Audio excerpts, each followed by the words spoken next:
Hello and welcome back दोस्तों। एक बार फिर से स्वागत है आप सभी का आपके अपने प्यारे channel success knowledge YouTube channel पर। दोस्तों, जैसा कि आपको सभी को पता है कि आपकी क्लासेस अब रेगुलर हो गई हैं और 4 क्लासेस आपकी डेली वीडियो बेसिस में आ रही हैं। तो सभी 4 क्लासेस का टाइम क्या है, सुबह अनाउंस कर दिया गया था।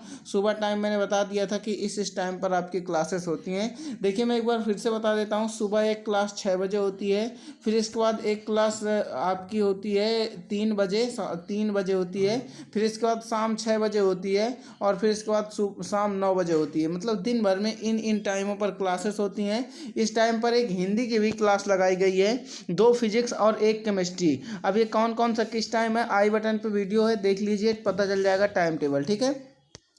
अब देखिए, कल से क्लासेस रेगुलर आ जाएंगी आपकी टाइम टेबल से। आज मैं आपको बता रहा हूँ कि ऐसी हिंदी आपसे पूछी जाएगी। अगर आप साइंस वर्ग से हैं तो आपका में सामान्य हिंदी पूछी जाएगी, और अब अगर आप आर्ट साइड से हैं तो फिर आपका में सामान्य हिंदी नहीं पूछी जाएगी। तो आप लोग किस किस हिंदी में, देखिए मैं सामान्य हिंदी का भी बताऊँगा और जो मेन हिंदी होती है उसका भी पेपर के बारे में बताऊँगा। देखिए, इसमें क्या है, पेपर को समय होता है 3 घंटे 15 मिनट में आपको पेपर करना होता है, पूर्णांक 100 का होता है। ठीक है।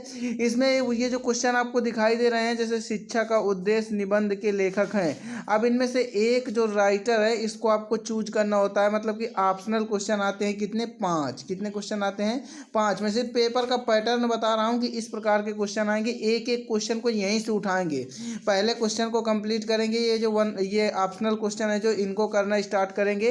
तो देखिए कितने आते हैं बेटा, देख लीजिए। 1 नंबर हो गया, ये खा नंबर दिया गया है, ये गा नंबर हो गया, ये गा नंबर हो गया। मतलब ये 5 पूछे जाते हैं आपसे। ये देखिए, एक ये हो गया, तो 5 नंबर तो आपके ये हो गए। इसके बाद आ जाता है नंबर दूसरा प्रश्न। कौन सा प्रश्न, नंबर दूसरा प्रश्न। दूसरे प्रश्न पर भी आपसे ये इसी प्रकार के, देखिए 5 गद्य के पूछे जाते हैं और 5 पद्य के। ऑप्शनल क्वेश्चन 5 गद्य के होते हैं और 5 पद्य के होते हैं। तो गद्य के कौन कौन से क्वेश्चन हैं जो ऊपर दिए गए हैं, क्वेश्चन नंबर 2 पर पद्य के क्वेश्चन है। का एक क्वेश्चन है क्वेश्चन नंबर 2 पर पद्य के हैं, वो भी ऑप्शनल क्वेश्चन है और 5 क्वेश्चन है। ठीक है। तो 10 नंबर आपको यहाँ से मिल जाते हैं। इसके बाद तीसरे नंबर पर अगर हम लोग आते हैं तो आप जो चैप्टर पढ़ते हैं फर्स्ट पेपर में, उस चैप्टर का एक यहाँ पे पैराग्राफ रखा होता है। उस पैराग्राफ से, जो पैराग्राफ होता है उस पैराग्राफ से आपको 5 या 4 या 5 या कभी कभी 6 क्वेश्चंस के जवाब देने होते हैं। ठीक है। तो यहाँ पे देखिए, पहले इसको पूरा अच्छे से आपको पढ़ना होता है, पता करना होता है कि किस चैप्टर से पूछा गया है, फिर जो भी क्वेश्चन यहाँ पे लिखे गए हैं उनका आपको जवाब देना होता है। तो इसकी भी प्रैक्टिस मैं आपको करा दूंगा, कोई दिक्कत नहीं है। आप बस इतना जान लीजिए कि पेपर आपका कैसे आता है, कितने नंबर का आता है। देखिए, ये 10 नंबर का क्वेश्चन होता है। ठीक है। इसमें आपको एक सुविधा की बात यह है कि अथवा में भी एक क्वेश्चन दिया रहता है। अगर आप उसे नहीं पहचान पा रहे हैं, वो आपको कठिन लग रहा है, तो अथवा वाला क्वेश्चन ये कर दीजिए, उसे कर दो अथवा इसे कर दो, एक आपको करना होता है। इसके नीचे भी देखिए लिखा गया, उपर्युक्त गद्यांश का संदर्भ लिखिए, रेखांकित अंश की व्याख्या कीजिए। तो मतलब जिनमें जिनमें रेखाएं लगी हैं इनकी व्याख्या करनी है आपको। ठीक है। इसके बाद इसमें देखिए रेखाएं नहीं लगी हुई हैं, थोड़ी सी त्रुटि है आपके एग्जाम पर, जैसे होगा तो नीचे ऐसे अंडरलाइन की गई होगी। ठीक है। तो उनकी उनकी आपको व्याख्या करनी होगी, संदर्भ लिखना बता दूंगा ये। इसके बाद चौथा क्वेश्चन आपका आएगा। इसमें देखिए गद्य और पद्य का मामला रहता है हिंदी में। तो गद्य के आएंगे 2 क्वेश्चन इसी प्रकार के, और पद्य के आएंगे 2 क्वेश्चन इसी प्रकार के, जो 10 नंबर के होंगे। इसमें भी आपको 5 क्वेश्चन के जवाब देने होंगे। अथवा में इसमें भी आपको एक क्वेश्चन देखने को मिल जाएगा। अथवा आप उसे करिए अथवा आप इसे करिए। अथवा का मतलब होता है या तो आप उसे कर दीजिए जो पहले दिया गया था, या तो आप इसे कर दीजिए। इसमें आपके 10 नंबर दे दिए जाएंगे। ठीक है। फिर इसके बाद अगर हम नीचे आते हैं तो यहाँ पर आपको मिल जाता है जीवन परिचय या साहित्यिक परिचय। आपके इंटर लेवल में पूछा जाता है साहित्यिक परिचय। अगर आप हाई स्कूल में हैं तो आपसे पूछा जाएगा जीवन परिचय। देखिए लिखा गया है साहित्यिक परिचय देते हुए। ठीक है। उनकी प्रमुख रचनाएं भी लिखना होता है। ये 5 अंक का आता है, तो मैं ये सारे करा दूंगा। मोस्ट मैं 5 गद्य में और 5 पद्य में करवा दूंगा, इनसे बाहर नहीं जाएगा। देखिए गद्य के कभी दिए गए हैं, अब यहाँ पे पद्य का भी दिया जाएगा, इसके भी 5 नंबर का ये भी होगा। फिर इसके बाद बेटा यहाँ पे आपको, अगर आप सामान्य हिंदी से हैं तो यहाँ पे आपको कहानी दी गई होती है, उन सभी कहानियों का क्या करना होता है, सारांश लिखना होता है। तो यहाँ पे देखिए कहानी जो आपको अथवा में दी गई है, अगर आपको बहादुर या पंचलाइट के बारे में पता हो तो इस कहानी के बारे में लिख सकते हो, या फिर इस कहानी के बारे में लिख सकते हो। तो कहानी हमें पढ़नी होगी, ये भी मैं आपको पढ़ा दूंगा। इसके बाद यहाँ पे देखिए लिखा गया स्वपठित खंड काव्य के आधार पर एक खंड के प्रश्न का उत्तर दीजिए। अब आप जिस खंड में रहते हैं, जहाँ भी रहते हैं, वहाँ अपने राज्य के हिसाब से जो आपके स्कूल में चल रहा है, जैसे श्रवण कुमार किसी के स्कूल में चल रहा होगा, किसी के स्कूल में रश्मरथी खंड काव्य चल रहा होगा। तो देखिए जो यूपी बोर्ड से बच्चे हैं तो उनके हर जिले का अलग अलग होता है। जो फतेहपुर जिले से बच्चे हैं उनके यहाँ चलता है रश्मरथी। किस जिले से?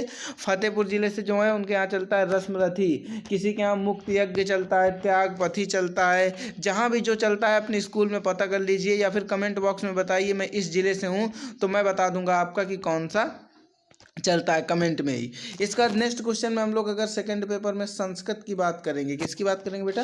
संस्कृत की अगर हम लोग बात करेंगे तो संस्कृत में भी 7 नंबर का एक संदर्भ सहित हिंदी लिखनी होती है, हिंदी अनुवाद करना होता है। इसका मतलब ये है कि ये जो संदर्भ, ये जो पैसेज दिया गया है इसके संदर्भ लिखना है और हिंदी लिखना है। या तो आप इसका लिख दीजिए या तो फिर आप इसका लिख दीजिए। संदर्भ लिखने के लिए आपको पता चलना चाहिए कि किस पार्ट से दिया गया है। इसके बाद यहाँ पे देखिए वहाँ पे गद्य और पद्य होते हैं। इस पर 2 प्रकार की होती है, एक श्लोकात्मक संस्कृत होती है और एक गद्यात्मक संस्कृत होती है। तो एक गद्य टाइप का क्वेश्चन दिया जाएगा और एक जो क्वेश्चन होगा वो श्लोक से दिया जाएगा। देखिए 2 अंक का 2 लाइन का श्लोक होता है, तो यहाँ पे 2 श्लोक दिए जाएंगे। तो या तो एक श्लोक में इस श्लोक का कर दो या इस श्लोक का कर दो, इसमें आपको 7 अंक मिल जाएंगे, या तो फिर इसमें क नंबर में कर दो, जैसा भी है। सबसे ज़्यादा बेटा बात होती है इसमें टाइम मैनेजमेंट। हिंदी में आपको टाइम मैनेजमेंट की आवश्यकता होती है। अगर आप ये कर लेते हो तो बहुत बड़ी बात है। पहले पूरा कोर्स करवाऊंगा, इसके बाद में आपको टाइम मैनेजमेंट भी बता दूंगा कि इतनी देर में आपको ये क्वेश्चन को सफा कर देना है। फिर इसके बाद कह रहा है निम्नलिखित मुहावरों के अर्थ दीजिए। यहाँ पे देखिए एक नीचे जो मुहावरे लिखे गए हैं उनमें से किसी एक का, ये मेन पॉइंट है, सभी के उत्तर मत लिखना, किसी एक का अर्थ सहित जवाब देना है, ठीक है, वाक्य भी बनाना है। इसके बाद यहाँ पे लिखा गया है निम्नलिखित शब्दों का संधि विच्छेद में से संधि विच्छेद का चयन करना है। मतलब तथापि का संधि विच्छेद कौन सा होगा ये आपको चयन करना है। हालांकि मैं सब करवाऊंगा। यहाँ पे परमेश्वर का संधि विच्छेद का चयन करना है आपको। यहाँ पे गायिका का संधि विच्छेद का चयन करना है। और इसके बाद दिए गए निम्नलिखित में विभक्ति वचन का चयन करना है। कौन सी विभक्ति है, कौन सी वचन है, मतलब कि इसमें दिए गए वचन का मतलब ये राजा में चूज कर सकते हैं आप। राजा, राजानी कौन सा मतलब किस विभक्ति में आता है ये भी मैं आपको करा दूंगा। देखिए यहाँ पे ऑप्शन दिए गए हैं। 11 में आपको सही युग्म का चयन करना होता है। क्या करना होता है? सही युग्म के चयन का अर्थ बताना होता है। मतलब इनके अलग अलग मीनिंग होते हैं, थोड़ा सा डिफरेंस वो आपको बताना होता है। इसके बाद इनके पर्यायवाची शब्द बताना होता है, ठीक है। ये भी एक एक नंबर का पूछा जाता है। ये इसके एक एक अर्थ लिखिए। ये भी, ये थोड़ी सी ग्रामर है, आप हाई स्कूल में भी करते चले आए होंगे। देखिए आंखों का तारा होना, इसमें से क्या है, वाक्यांश दिए गए हैं, इनके लिए एक शब्द का चयन करना है, ठीक है। ये रही आपकी जो हिंदी। इसमें देखिए लिखा गया निम्नलिखित की किन्हीं दो को शुद्ध करके लिखिए। गलत लिखे गए हैं, इनको शुद्ध करना है। ये भी मैं सब आपको पढ़ाऊंगा, ऐसा नहीं कुछ छूटेगा नहीं, सब पढ़ाया जाएगा। वीर रस अथवा हास्य रस, ये कंप्लीट है। रस से एक क्वेश्चन बनता है, अलंकार से बनता है, जैसे श्लेष अथवा उत्प्रेक्षा, इसमें से एक को लिखना है। श्लेष को लिख दो या उत्प्रेक्षा को लिख दो। इसमें दोहा से एक क्वेश्चन बनता है, दोहा अथवा सोरठा लिख दो, कोई भी एक लिख सकते हो। और यहाँ पे फिर एक एप्लीकेशन आता है 6 नंबर का। अब आपके कहे में जब इसमें लिखा गया बैंक में खाता खोलने के लिए बैंक प्रबंधक को आवेदन प्रार्थना पत्र लिखिए। अथवा में ये दिया गया है शहर में फैली संक्रमण की तरफ से जिला अधिकारी को चयन पत्र लिखिए। ये मैं आपको पत्र भी करा दूंगा कैसे लिखे जाते हैं, आपको बिल्कुल भी परेशान होने की ज़रूरत नहीं है। इसके बाद यहाँ नीचे निम्नलिखित में से किसी एक भाषा शैली में, अपनी जो भाषा शैली है आपकी, उसमें से आपको एक क्या लिखना है। जैसे कि पैराग्राफ बहुत सारा होता है, सारांश क्या होता है, सारांश। निम्नलिखित विषयों में से किसी एक भाषा शैली का निबंध, इसमें से क्या लिखना होता है, आपको ऐसे की रचना करनी होती है। ये जितने भी ऐसे हैं, इन ऐसे में से किसी एक ऐसे को आपको चूज करना होता है। तो मैं इंपॉर्टेंट जो ऐसे होंगे वो आपके करवा दूंगा। तो आई होप बेटा इसकी PDF आपको डिस्क्रिप्शन में देने की कोशिश करूँगा, या फिर आप स्क्रीनशॉट ले सकते हो, ठीक है। मोस्ट इंपॉर्टेंट है, स्क्रीनशॉट किसने लिया किसने नहीं लिया कमेंट बॉक्स में ज़रूर बताना। और ये कैसा पेपर लगा, कल से आपकी क्लासेस रेगुलर हो रही हैं, इसके लिए आपका क्या ख्याल है ये भी आप कमेंट बॉक्स में मुझे बताएंगे। मिलेंगे नेक्स्ट क्लास में, तब तक के लिए जय हिंद।